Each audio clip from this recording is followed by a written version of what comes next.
കനത്ത കാറ്റിലും മഴയിലും കോഴിക്കോട് മാവൂരിൽ വീട് തകർന്നു. കണ്ണിപ്പറമ്പിൽ പഴയംകുന്നത്ത് ഉന്നതിയിലെ മാളുവിന്റെ വീടാണ് തകർന്നത്. അപകടാവസ്ഥയിലുള്ള വീട് പുതുക്കി പണിയണമെന്ന് ആവശ്യപ്പെട്ടുകൊണ്ട് നിരവധി തവണ മാവൂർ ഗ്രാമപഞ്ചായത്തിൽ അപേക്ഷ നൽകിയെന്ന് പരാതിയുണ്ട്. ഇന്നലെ സന്ധ്യയ്ക്കുണ്ടായ കനത്ത കാറ്റിലും മഴയിലുമാണ് കണ്ണിപ്പറമ്പിൽ പഴയംകുന്നത്ത് ഉന്നതിയിലെ മാളുവിന്റെ വീട് പൂർണ്ണമായി തകർന്നത്. അപകട സമയത്ത് മാള് ജോലിക്ക് പോയതിനാൽ വലിയ അപകടം ഒഴിവായി. മാളുവും മകളും കുഞ്ഞുമാണ് വീട്ടിൽ താമസിക്കുന്നത്. ഏറെ കാലമായി അപകടാവസ്ഥയിലായിരുന്നു വീട്. നിരവധി തവണ വീടിനു വേണ്ടി മാവൂർ ഗ്രാമപഞ്ചായത്തിൽ അപേക്ഷ നൽകിയിരുന്നുവെന്നും മാളു പറയുന്നു.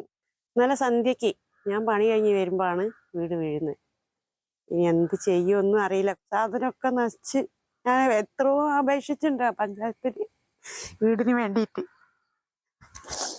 വീട് തകർന്നതോടെ ഇനി എന്ത് ചെയ്യണമെന്നറിയാത്ത അവസ്ഥയിലാണ്. മാറി താമസിക്കാൻ പോലും ഇവർക്ക് മറ്റൊരിടമില്ല. വീടിന്റെ മേൽക്കൂരയിലെ ഓടും മരക്കഷ്ണങ്ങളും വീണ് വീട്ടിലെ സാധന സാമഗ്രികളും നശിച്ചു. മേൽക്കൂര തകർന്ന വീടിന് മുകളിൽ നാട്ടുകാരുടെ നേതൃത്വത്തിൽ ഇപ്പോൾ പ്ലാസ്റ്റിക് ഷീറ്റ് വിരിച്ചിട്ടുണ്ട്.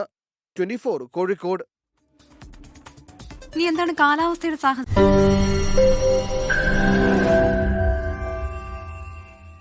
ലോകത്തെവിടെയായാലും ഏത് സമയത്തും 24 വാർത്തകളും ഓഗ്മെന്റഡ് റിയാലിറ്റി പാക്കേജുകളും എക്സ്പ്ലെയിനറുകളും വിശദമായി കാണാൻ ഞങ്ങളുടെ യൂട്യൂബ് ചാനൽ നിങ്ങൾക്ക് സബ്സ്ക്രൈബ് ചെയ്യാം.